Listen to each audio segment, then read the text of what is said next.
মৰিগাঁও থানাত শ্যামকানু মহন্ত আৰু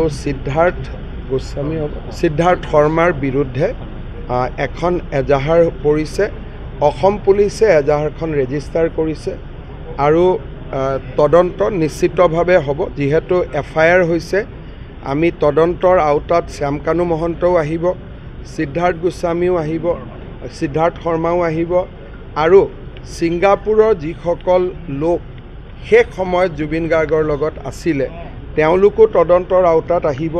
বা ইয়াত এটা কথা ওলাইছে যে আগদিনাখন কোনোবাই জুবিন গাৰ্গক কোনোবা জাগা এটাত পাৰ্টি এটাত লৈ গৈছিল বুলি মই তেনেকুৱাও দুই এটাত ছ'চিয়েল মিডিয়া দেখিছোঁ, সঁচা মিছা নাজানো, সেইবিলাকো আমি চাম।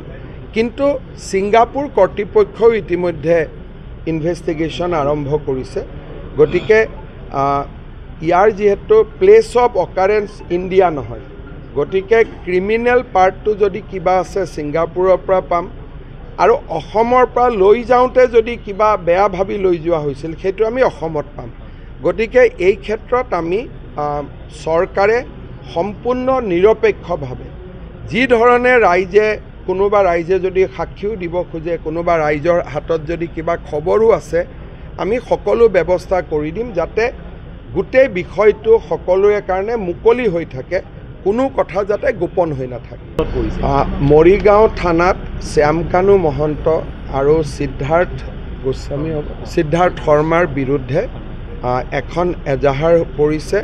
অসম পুলিচে এজাহাৰখন ৰেজিষ্টাৰ কৰিছে আৰু তদন্ত নিশ্চিতভাৱে হ'ব। যিহেতু FIR হৈছে, আমি তদন্তৰ আওতাত শ্যামকানু মহন্তও আহিব, সিদ্ধাৰ্থ গোস্বামীও আহিব, সিদ্ধাৰ্থ শৰ্মাও আহিব আৰু ছিংগাপুৰৰ যিসকল লোক শেষ সময়ত জুবিন গাৰ্গৰ লগত আছিলে তেওঁলোকো তদন্তৰ আওতাত আহিব। বা ইয়াত এটা কথা ওলাইছে যে আগদিনাখন কোনোবাই জুবিন গাৰ্গক কোনোবা জাগা এটাত পাৰ্টি এটাত লৈ গৈছিল বুলি মই তেনেকুৱাও দুই এটাত ছ'চিয়েল মিডিয়া দেখিছোঁ, সঁচা মিছা নাজানো, সেইবিলাকো আমি চাম। কিন্তু ছিংগাপুৰ কৰ্তৃপক্ষও ইতিমধ্যে ইনভেষ্টিগেশ্যন আৰম্ভ কৰিছে। গতিকে ইয়াৰ যিহেতু প্লেচ অফ অকাৰেঞ্চ ইণ্ডিয়া নহয়, গতিকে ক্ৰিমিনেল পাৰ্টটো যদি কিবা আছে ছিংগাপুৰৰ পৰা পাম আৰু অসমৰ পৰা লৈ যাওঁতে যদি কিবা বেয়া ভাবি লৈ যোৱা হৈছিল সেইটো আমি অসমত পাম।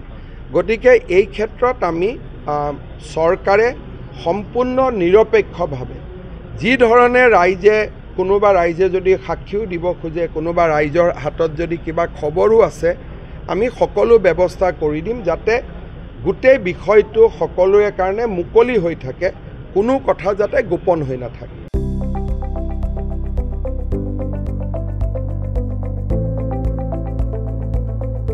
NB নিউজ, সহজ সৰল ভাষাত নৱভাৰতৰ কথা।